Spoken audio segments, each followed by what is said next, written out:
Que Jesus te abençoe, que Deus te ilumine, te proteja e o Santo Espírito te ensine na palavra do Senhor. Hoje, mais uma vez, graças a Deus, vamos ler a palavra de Deus, a carta aos Colossenses, carta de Paulo, mais uma vez. Espero que você aprenda do Senhor.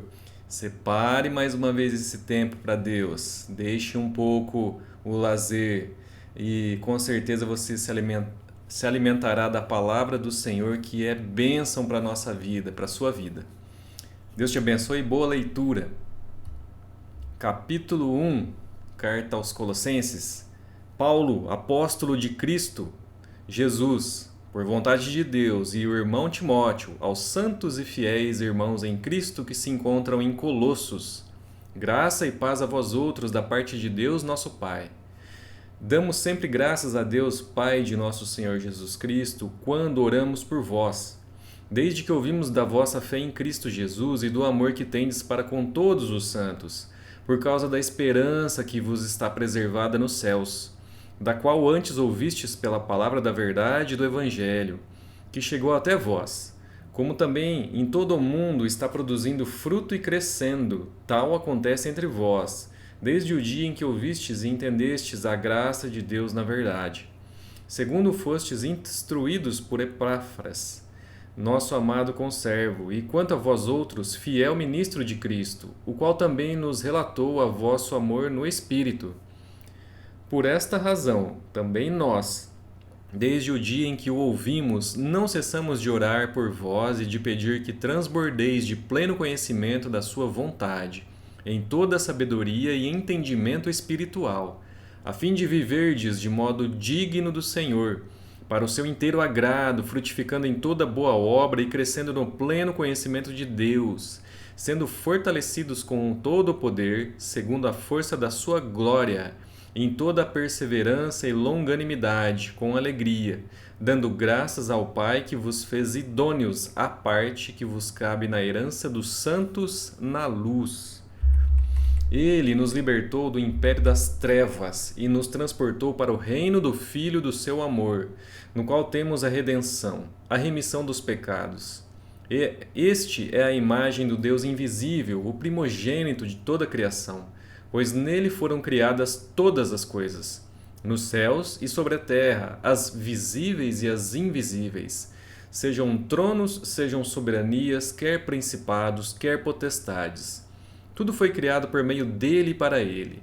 Ele é antes de todas as coisas, nele tudo subsiste. Ele é a cabeça do corpo, da igreja. Ele é o princípio, o primogênito entre os mortos, para em todas as coisas ter a primazia, porque aprouve a Deus que nele residisse toda a plenitude, e que, havendo feito a paz pelo sangue da cruz, por meio dele, reconciliasse consigo mesmo todas as coisas, quer sobre a terra, quer nos céus. E a vós outros também, que outrora éreis estranhos e inimigos no entendimento pelas vossas obras malignas, agora, porém, vos reconciliou no corpo da sua carne mediante a sua morte, para apresentar-vos perante ele santos, inculpáveis e irrepreensíveis, se é que permaneceis na fé, alicerçados e firmes, não vos deixando afastar da esperança do Evangelho que ouvistes, e que foi pregado a toda criatura debaixo do céu, e do qual eu, Paulo, me tornei ministro. Agora me regozijo nos seus sofrimentos por vós, e preencho o que resta das aflições de Cristo na minha carne, a favor do seu corpo, que é a igreja, da qual me tornei ministro de acordo com a dispensação da parte de Deus, que me foi confiada a vosso favor para dar pleno cumprimento à palavra de Deus. O mistério que estivera oculto dos séculos e das gerações, agora, todavia, se manifestou aos seus santos, aos quais Deus quis dar a conhecer qual seja a riqueza da glória deste mistério entre os gentios, isto é, Cristo em vós, a esperança da glória, o qual nós anunciamos, advertindo a todo homem e ensinando a todo homem em toda sabedoria, a fim de que apresentemos todo homem perfeito em Cristo. Para isso é que eu também me afadigo, esforçando-me o mais possível, segundo a sua eficácia que opera eficientemente em mim. Capítulo 2. Gostaria, pois, que soubesseis quão grande luta venho mantendo por vós, pelos laodicenses, e por quantos não me viram face a face, para que o coração deles seja confortado e vinculado juntamente em amor, e eles tenham toda a riqueza da forte convicção do entendimento, para compreenderem plenamente o mistério de Deus, Cristo, em quem todos os tesouros da sabedoria e do conhecimento estão ocultos. Assim digo para que ninguém vos engane com raciocínios falazes. Pois, embora ausente quanto ao corpo, contudo em espírito estou convosco, alegrando-me e verificando a vossa boa ordem e a firmeza da vossa fé em Cristo. Ora, como recebestes Cristo Jesus, o Senhor, assim andai nele. Nele radicados e edificados e confirmados na fé, tal como fostes instruídos, crescendo em ações de graças.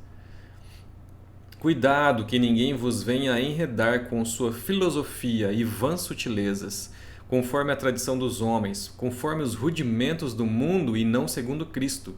Porquanto nele habita corporalmente toda a plenitude da divindade. Também nele estáis aperfeiçoados. Ele é o cabeça de todo principado e potestade.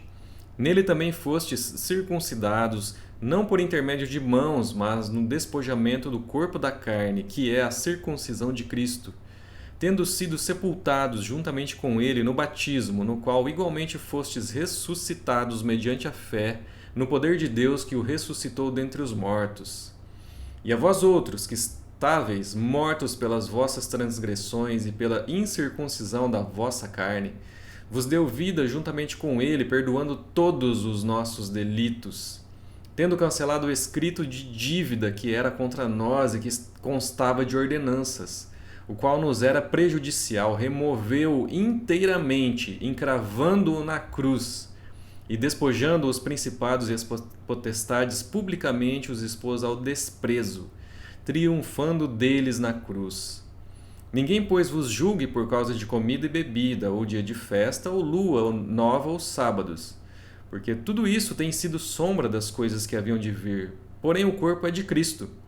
Ninguém se faça árbitro contra vós outros, pretextando humildade e culto dos anjos, baseando-se em visões, enfatuando, sem motivo algum, na sua mente carnal, e não retendo a cabeça, da qual todo o corpo, suprido e bem vinculado por suas juntas e ligamentos, cresce o crescimento que procede de Deus. Se morrestes com Cristo para os rudimentos do mundo, porque como se vivesseis no mundo, vos sujeitais a ordenanças. Não manuseeis isto, não proves aquilo, não toques aquilo outro, segundo os preceitos e doutrinas dos homens? Pois que todas essas coisas com o uso se destroem. Tais coisas, com efeito, têm aparência de sabedoria, como culto de si mesmo e de falsa humildade, e de rigor ascético. Todavia, não tem valor algum contra a sensualidade. Capítulo 3.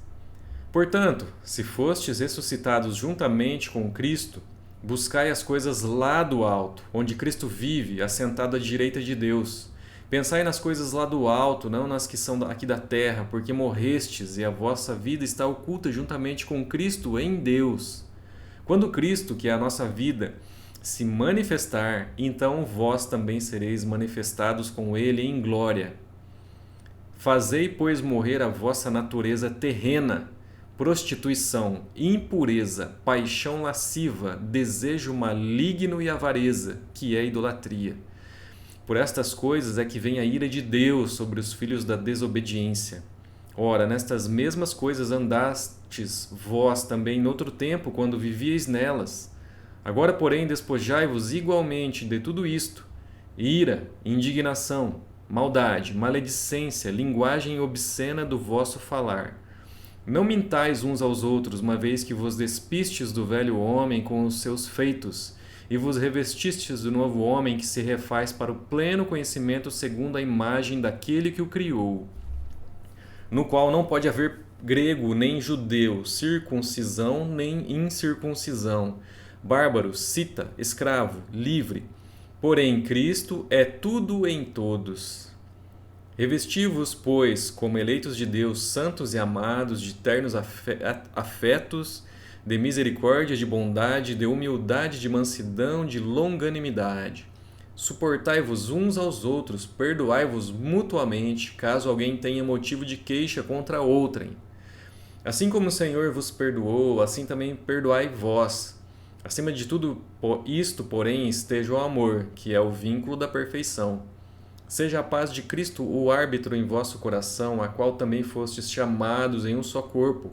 Sede agradecidos, habite ricamente em vós a palavra de Cristo, instruí-vos e aconselhai-vos mutuamente em toda sabedoria, louvando a Deus com salmos e hinos e cânticos espirituais, com gratidão em vosso coração.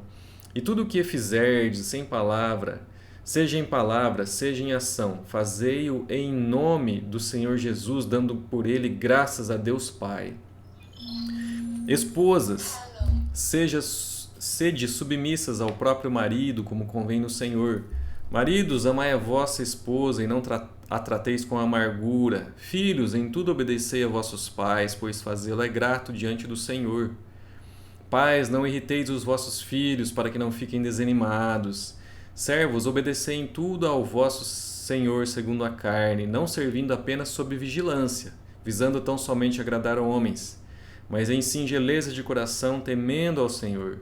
Tudo quanto fizerdes, fazei-o de todo o coração, como para o Senhor e não para homens, cientes de que recebereis do Senhor a recompensa da herança. A Cristo o Senhor é que estáis servindo. Pois aquele que faz injustiça receberá em troco a injustiça feita, e nisto não há acepção de pessoas. Capítulo 4. Senhores, tratai os servos com justiça e com equidade, certos de que também vós tendes Senhor no céu. Perseverai na oração, vigiando com ações de graças, suplicai ao mesmo tempo também por nós, para que Deus nos abra a porta à palavra, a fim de falarmos do mistério de Cristo, pelo qual também estou algemado, para que eu o manifeste como devo fazer. Portai-vos com sabedoria para com os que são de fora, aproveitai as oportunidades. A vossa palavra seja sempre agradável, temperada com sal, para saberdes como deveis responder a cada um. Tíquico e Onésimo, quanto à minha situação, Tíquico, irmão amado e fiel ministro, e conservo no Senhor, de tudo vos informará. Eu vou-lo envio como o expresso propósito de vos dar conhecimento da nossa situação e de alentar o vosso coração. Em sua companhia nos envio o Onésimo, o fiel e amado irmão que é do vosso meio. Eles vos farão saber tudo o que por aqui ocorre. Saúda-vos, Aristarco, prisioneiro comigo, e Marcos, primo de Barnabé, sobre quem recebestes instruções, se ele for ter convosco, acolhei-o. E Jesus, conhecido por justo, os quais são os únicos da circuncisão que cooperam pessoalmente comigo pelo reino de Deus. Eles têm sido o meu lenitivo. Saúda-vos, Epáfras, que é, dentre vós, servo de Cristo Jesus, o qual se esforça sobremaneira continuamente por vós nas orações, para que vos conserveis perfeitos e plenamente convictos em toda a vontade de Deus. E dele dou testemunho de que muito se preocupa por vós, pelos de Laodiceia e pelos de Hierápolis. Saúda-vos, Lucas, o médico amado, e também Demas. Saudai os irmãos de Laodiceia e Ninfa, e a igreja que ela hospeda em sua casa. E uma vez lida esta epístola perante vós, providenciai porque seja também lida na igreja dos Laodicenses, e a dos de Laodiceia, lede-a igualmente perante vós. Também dizei a Arquipo, atenta para o ministério que recebeste no Senhor, para o cumprires. A saudação é de próprio punho. Paulo. Lembrai-vos das minhas algemas. A graça seja convosco. Graças a Deus, terminamos. Começamos e terminamos Colossenses, essa carta de Paulo à igreja lá em Colossos, que alguma lição que Paulo deu através do Espírito Santo a essa igreja, as pessoas que compõem essa igreja naquela época, seja também a sua lição nesse dia e para toda semana. Deus te abençoe. Amanhã começaremos mais um livro. Se Deus quiser, estaremos aqui. Muito obrigado e até lá.